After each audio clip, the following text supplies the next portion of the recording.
In this video I'm going to show you how to set up the Wi-Fi camera. At the moment I've just got a bare board on my desk, but you might have a device where this is built inside, something like a radio.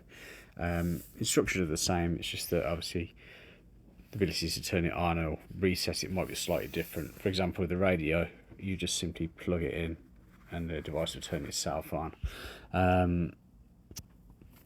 But the setup's the same, so if you on your phone, if you go to the Play Store, or if you're on an iPhone, obviously the App Store, and you're searching for an app called HD Live Cam, and it looks like this one here. So install that and then open the app. When you first open it, you'll need to set up an account, which you can do so by registering your email address and a password of your choice. And then once you're logged in, you'll get a screen similar to this. Next thing you need to do is make sure your camera's powered up and leave it powered up for at least a minute. And then on your phone settings, go to your Wi-Fi and you should see a new device normally showing up with the word care. You might find over time they change this on the newer models, but at the moment they all show up as care. There's also no password associated to it, so you simply click on it. Your phone should then connect to it. Now, depending on the handset you get, you might find that the phone tells you that there's no internet connection on the device and asks you if you want to carry on using it. That's because you just connect into the camera directly. You're not connecting to the Wi-Fi. So when it asks you, just say yes, because you've got to stay connected, otherwise you won't be speaking to the camera. You can also, to be certain, actually switch off your mobile data, which that then forces the phone to only use that network, so you definitely connect to the camera. Once you've done that, if you open up the HD Live Cam app, and you'll get there saying it's showing that it's picked up a new camera, so you press OK, and you'll then get a screenshot of what the camera can see. So that's not a live image at the top, it's just a screenshot. If we click on it, you can see a live image. If I just move the camera, it's upside down at the moment. But you see at the bottom here you've got different buttons, so we can flip the image around. So there's two triangle buttons there. You can flip the image upside down and the other way around. Also, you've got this light button there. So on some devices like this one, you can see there's a light shining on it, which might, depending where it is, people might be able to see that. If we click on that little, go back into the camera, click on that little icon there, you should then see that the camera's still on but the light's switched off. You've also got underneath the unmute button, so you can hear the sound coming from the camera. You can do a video clip. If I click on this, it just records what the camera's seeing directly to my phone. Stop that. The scissors is basically a screenshot, so it takes a picture. And then the moon is day-night mode. So I can put into night mode, you'll see it goes black and white, and it allows more light in than normal. Best is just leave it onto auto there, so it'll turn itself into night mode when it gets dark enough. And then that's the full screen, so you can see a full image. If you go back, you've also got the alerts button. What will happen is when someone moves past the camera, you'll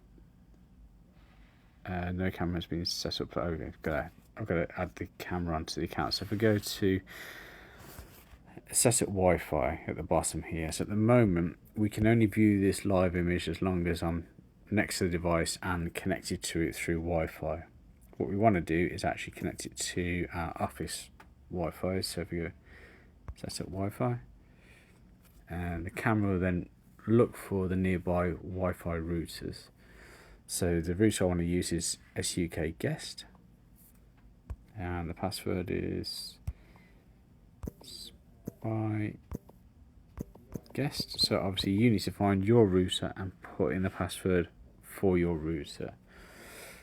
Press continue. It'll then get to double check that it's correct. Press OK. And it should only take a few seconds, but during this time what will happen is you'll see the care will disconnect and will actually disappear altogether. And what's happening now is the camera's actually connecting to the Wi-Fi.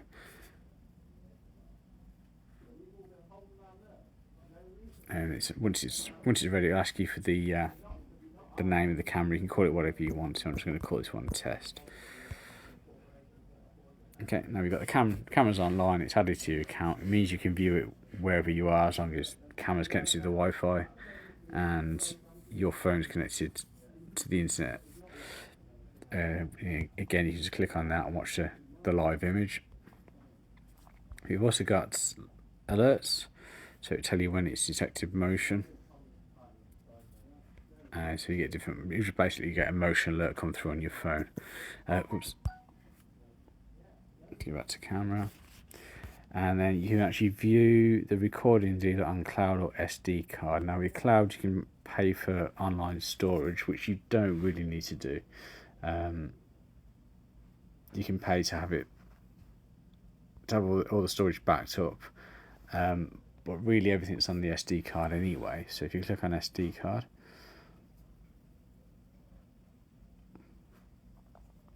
then any motion alerts will be, I mean, you can, if you go back to the timeline, you can actually scroll up and down through the time. It'll play back what's happening during that time.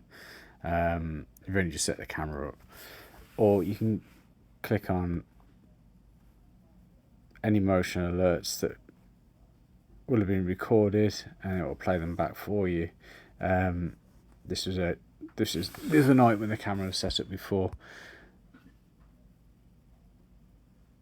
And so it just scrolls to the time when it's detecting motion, and it'll play back what was happening during that time. And then if we go to the settings of the camera, so from the top you can update the firmware, you can turn the camera on and off.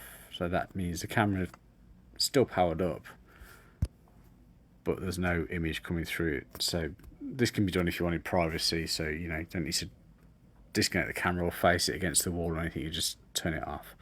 Go back to the settings, we can turn it on. You got restart camera, that will just literally turn it off and back on again, in case there are any issues. Camera settings, so again this is like inverting the camera upside down. This one below turns the microphone on or off, and the light switchings. There's no infrared on these cameras anyway, so there's no need to change that one. That's the one below here. This one, that's the LED light that's found on the camera itself.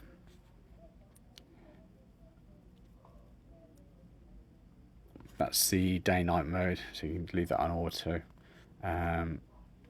Quality doesn't really make much difference which one you select on those. Logs, which we only need for logs are only needed if there's an issue.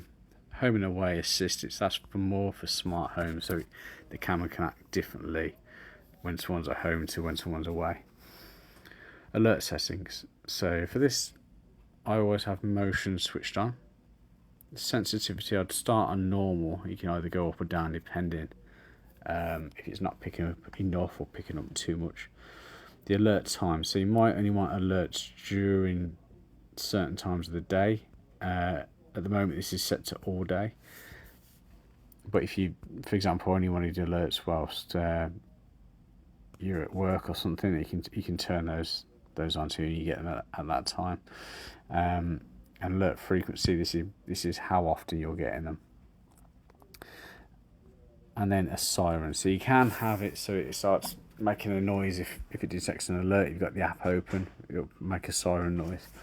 But like I say, all alerts will be recorded as well, so you can watch them back.